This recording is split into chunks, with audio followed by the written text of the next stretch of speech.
उत्तर प्रदेश की राजधानी लखनऊ के हुसैनगंज स्थित एरिया इलाके में मस्जिद खान अली खान का मामला जो है संगीन चल रहा है, क्योंकि हाल ही में वहां पे हसन अलवी ने उस मस्जिद के कुछ मसले उठाए इंतजामिया कमेटी के खिलाफ, जिसपे काफी जो है मामला खराब हुआ और यहाँ तक कि उनके ऊपर जो है पुलिस केस भी हुआ, जो एसआईआर उनके ऊपर जो है मुकदमा दर्ज कराया गया। आइए उनसे सीधे जानते हैं कि आखिर वास्तविक स्थिति क्या है, क्या वजह है कि मस्जिद की कमेटी में आपने दखल दिया और क्या गलत काम हो रहा था वहां पे। हसन साहब, आपका बहुत बहुत स्वागत, खैर मकदम हमारे चैनल में। जरा क्या स्थिति पूरी आप बताइए अपनी जबान से। हमारे चौराहे की मस्जिद खान अली खां है, जहाँ में करीब 9 साल की उम्र से नमाज पढ़ते आ रहे हैं और 5 वक्त की नमाज पाबंदी से पढ़ते हैं। इसमें कोई कमी होती है तो उसको बताते हैं सदर साहब को कि ये कमी है, पूरा कर दिए, ये उपाई है, रंगाई है, कर दीजिए। ये लोग कहते हैं तुम यहाँ कमेटी में हो मेरी, जो हम करें। तो हमने कहा ईद आ रही है, रमजान आ रहा है, कुछ कर दीजिए। ये लोग कोई करने को तैयार नहीं होते, बल्कि उल्टा हमको डराने धमकाने की कोशिश करते हैं। सारे दुकानदारों को लेकर मस्जिद तेजी में तर्रारी चढ़ के ऊपर आते हैं और डराने लगते हैं कि तुम कमेटी में चुपचाप बैठो, ज्यादा बोलो नहीं। इस मामले को लेकर मैंने इनसे 1-2 बार शिकायत करी, उनको सुनाई नहीं की। अभी हाल ही में इन्होंने एक ऐसा काम किया, एक दुकान बिकी, 25 लाख रुपए की बेची गई दुकान, उसको पैसे उन्होंने हाथ में रखे, 2.5 लाख रुपया उन्होंने मस्जिद के लिए कहा कि भाई ये मस्जिद जमा होगा। मस्जिद के एक महल्ले जिम्मेदार आदमी वसीम अहमद साहब सनाफ उस्मान गनी महल्ले के रहने वाले, उन्होंने जा करके पैसा जमा कराया 2.5 लाख मस्जिद के नाम से या इनके दोनों के नाम से लिखाया। इसमें एक सदर है जिनका नाम है, फुलबाग के रहने वाले हैं वो सुल्तान अहमद, और डॉक्टर इरशाद अली सदर, ये दोनों पैसा जाकर जमा किया वसीम भाई के सामने। वो पैसा 2.5 लाख जमा कराया कि मस्जिद स्लिप पड़ेगी, इसके महल्ले वालों को पैसा दिया जाएगा। लेकिन वो उन्होंने क्या किया, पैसा जमा करके 2-3 दिन बाद उन्होंने और उनके बेटे फहद ने एक टिक मार के सुनते ही पैसा निकाल लिया। बैंक सिस्टम मुझे मालूम क्या होता है, उन्होंने एक टिक मार के पैसा निकाल लिया। ये बात सुल्तान अहमद ने उससे कहीं पैसा निकाला, उन्होंने कहा हाँ, उन्हीं खजांची ने कहा कि हाँ पैसा निकाला है, जमा कर देंगे। न जमा करवाया, लोग हमसे पूछेंगे। रोज कहते रहे, 2 महीने हो गए, मांगते मांगते नहीं दे। तो उन्होंने जुमे में खड़ा होकर सुल्तान अहमद ने ऐलान किया कि मस्जिद सदर ने पैसे निकाल लिए 2.5 लाख, भाई जमा नहीं कर रहे हो। तो उनको डराया दवाया सदर ने, सुधा के फिर अपने तस्लीम दिया कि बोलो फालतू, पैसे मेरे पास है, हम ला देंगे। तब महल्ले के लोगों ने, हमने सब मिलकर मस्जिद घेर के बिठाया कि भाई आप पैसा लाए हैं निकाल के, कहीं लाए हैं, मैं अगले जुमे को ले आऊंगा। अगले जुमे को इन्होंने ला के ऐलान किया पैसा मैं लाया हूँ, सारे मुख्तादियान गवाह है, और सबसे बड़े गवाह हमारी मस्जिद के पेशवा जनाब अबू साले साहब, वो गवाह हैं। उनके सामने बात कही कि हाँ पैसा मेरे पास जमा, मैं ला के दे दूंगा। लेकिन उन्होंने 1 रुपया नहीं दिया, 1 पैसा मस्जिद को नहीं दिया। कहा मैं नहीं दूंगा, जिसको जो उखाड़ना उखाड़ ले, जो करना वो कर ले। और इन्होंने अपने लड़के से, इमाद नाम का लड़का इनका, अपने लड़के से मेरे लड़के की लड़ाई करा दी, झगड़ा करा दी रात को तरावी के बाद पहले दिन, जिससे कि हमसे कोई हिसाब किताब ना मांगा जाए, और पुलिस पे रिपोर्ट भी करा दी। खैर की कोई बात नहीं, रिपोर्ट करा दी इन्होंने, सब कुछ करा दिया, लेकिन लोगों ने कहा भाई ये गलत किया, पुलिस में रिपोर्ट नहीं करना चाहिए आपको। उससे गरीब गुरबा जो महल्ले के लोग थे वो डर के किनारे हो गए। फ्रंट पे हम आए तो हमको इससे हर तरीके से बातचीत करना है कि आपने क्या किया। हमें इससे डरना नहीं, मस्जिद का अल्लाह घर है। तुमने 2.5 लाख रुपया लिया है तो उसको मस्जिद ला के दो या मस्जिद ला के लगाओ, तुम्हें देना ही देना है। अब ये लोग हम पे दबाव बनाते हैं 2.5 लाख रुपया नहीं देंगे, जो करना कर लो, तुम्हें जो करना हो कर लो। अब इनके खिलाफ हमने कई लोगों से बताया तो उनके खिलाफ तमाम अखबार में और तमाम टीवी चैनलों में चल रहा है इनके बारे में, लेकिन अभी तक सुन्नी वक्फ बोर्ड में कोई इसका रुख नहीं लिया है। जबकि मैं सुन्नी वक्फ बोर्ड को भी एक कॉपी भेज चुका हूँ मस्जिद के बारे में, महल्ले कमेटी तरफ से, जो मेरे पास मौजूदा हालात में है। ये कॉपी महल्ले के लोगों ने ये कॉपी दी है, सबने साइन करके इनके खिलाफ पूरा महल्ला है, और ये दी है कॉपी के साहब, ये देखिए, ये है, ये साइन है, ये साहब ये इन्होंने किया। अभी तक इनके खिलाफ कुछ कार्रवाई नहीं हुई है, कोई मसला नहीं हुआ इनके खिलाफ। ये पूरा महल्ला लिख के दिया है इनके खिलाफ में, और अभी तक कुछ भी नहीं हुआ है। अच्छा वो सब छोड़िए साहब, ये लोग अब हमको मारपीट की प्लानिंग बनाए हुए हैं। थाने से मेरे खिलाफ कुछ नहीं हो पाया तो अब ये लोग हमको मारपीट की प्लानिंग बनाए हुए हैं। कल रात को 8 बजे ईशा की अजान हो रही थी। फिजी इरशाद अली के भतीजे फिजी, उन्होंने मुझे आकर के गाली गुफ्तारी करी और कहा जान से माने धमकी दी, और कहा कि ईद के 3 दिन बाद मैं तुमको खत्म करा दूंगा, 10 लाख रुपए खर्च कर दूंगा। ये उन्होंने मुझसे कहा। मैंने रिपोर्ट लिख करके थाने में दी है, जाकर थानेदार को। उन्होंने कहा ठीक है मैं देख लेता हूँ। मैंने कल ही पुलिस बुलाई, 112 नंबर है पुलिस बुलाई, उनको इन्फॉर्मेशन किया।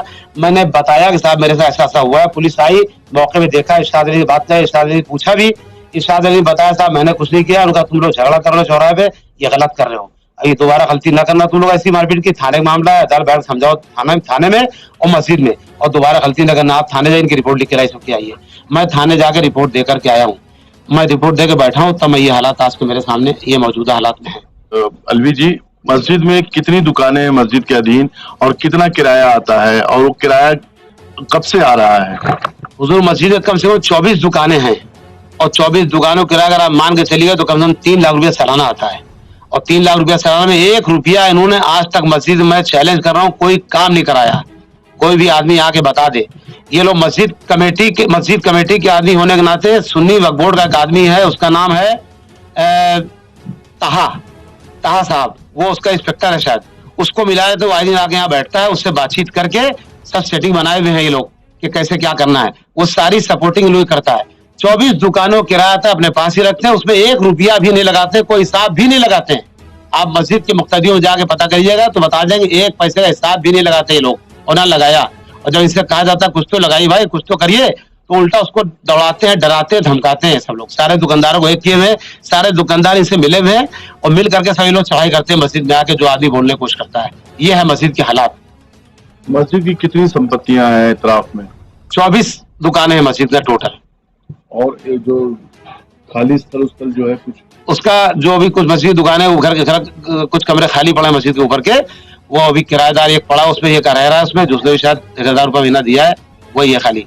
बाकी 1-2 कमरे खाली पड़े मस्जिद के ऊपर के, बाकी नीचे सब फिटफाड़ है। किसी किराया, कुछ लोगों ने किराया डर के मारे जमा कर दिया है। अभी जब टीवी पे निकला है, छपा अखबार में, तो कुछ लोगों ने, इन्हीं के इरशाद के भाई, बताना भूल गए हम, इरशाद अली सदर हैं, इन्हीं के भाई बंद, इन्हीं के बेटे, इन्हीं के पास दुकानें हैं, इन्हीं का गैरेज है, इन्हीं का सब कुछ है। गैराज भी जी, इन्हीं गैराज भी नहीं का है, सदर साहब के भाई का।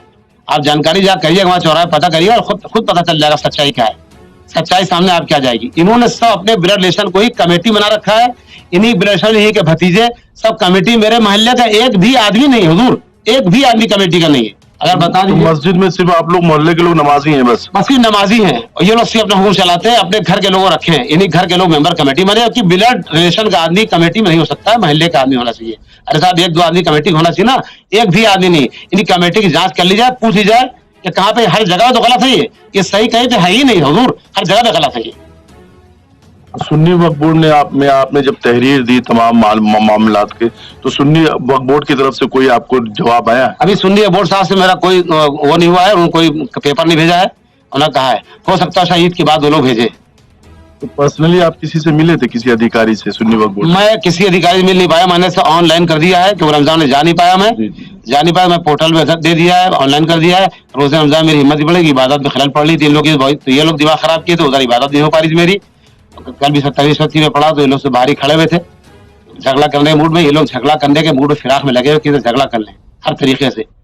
ये हालात है इन लोगों के साथ। हमारे चैनल के माध्यम से मुख्यमंत्री जी से आप क्या कहना चाहेंगे, खासकर इस वक्फ बोर्ड की संपत्ति को लेकर?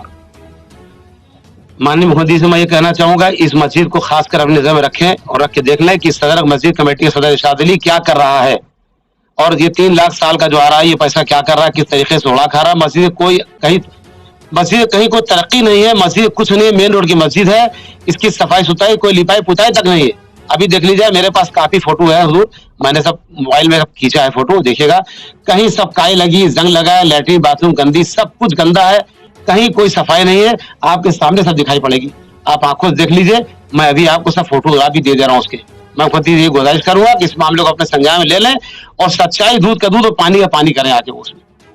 हसन अलवी साहब, क्योंकि मस्जिद की जगह जो है एकदम रोड पे मस्जिद है, तो ऐसे में जब यहाँ के जो तदफीन के लिए खासकर जो मैयत होती होगी मोहल्ले के लोगों की, तो उनकी जनाजे की नमाज क्या सड़कों पे आप पढ़ाते हैं? देखिए, नमाज जनाजा जो है वो मस्जिद के नीचे एक कारखाना है, उसमें नमाज जनाजा की जगह बनी हुई चमन है। वो गवर्नर साहब ने कभी किसी कई साल पहले अंदर जगह की थी कि यहाँ नमाज जनाजा होगी, जब नमाज जनाजा होती थी पहले। अब यहाँ पे हालात है, इनके भाई ने इरशाद अली ने उसमें सब मोटर गाड़ी डाल रखी है और नमाज जनाजा जगह बिल्कुल नहीं रखी उसके अंदर, उसमें नमाज जनाजा होती नहीं। जब जाती है मिट्टी वहां पर, तो वहां पे कहते हैं बाहर पढ़ा लीजिए, जगह नहीं, गाड़ियां खड़ी हैं। और सड़क पे पढ़ाने का मतलब ये होता है कि वो सरकार के या सरकार के जो लोग हैं उनकी नॉलेज हम लोग आ जाएं तो हम लोग की नाइतफाकी पैदा और झगड़ा लड़ाई शुरू हो जाए। जबकि मुख्यमंत्री का ये आदेश है सड़क पे नमाज जनाजा नहीं होना चाहिए, लेकिन ये लोग जानबूझ करके उसको बाहर कर देते जनाजे को, नमाज सड़क पे पढ़ाई जाती है। अभी परसों भी जनाजा है कायदा फूलबाग का, जब नंदा नमाज पढ़ने गया तो कहा जगह नहीं है, उसको सदर इरशाद अली ने बाहर भेज दिया कि बाहर नमाज पढ़ी, वहां जगह नहीं है। ये हालात हैं रोड पर की मस्जिद के हमारे, नमाज जनाजा की जगह पे नमाज नहीं पढ़ने जाती, सड़क पे पढ़ाई जाती है। हमारे बीच हसन अलवी जी थे जो बता रहे थे कि मस्जिद की जो स्थिति है, हम लोग खुद जो है आपको भी दिखाएंगे कि मस्जिद की स्थिति बहुत ही दयनीय है, जर्जर स्थिति में है। ऐसे में जब ये बताया जा रहा है कि मस्जिद की संपत्ति से किराया करीबन 3 लाख रुपए आ रहा है, तो मस्जिद का रिनोवेशन क्यों नहीं हो रहा? और मस्जिद ऐसे स्थान पे है जो हुसैनगंज का एकदम बर्लिंगटन चौराहा है, करोड़ों की संपत्ति है। ऐसे जगह पे इस तरह की अगर मनमानी कोई करता है और वक्फ बोर्ड उनकी मनमानियों को नजरअंदाज करता है, तो ये बहुत बड़ा कंसर्न है, बहुत बड़ी चिंता की बात है।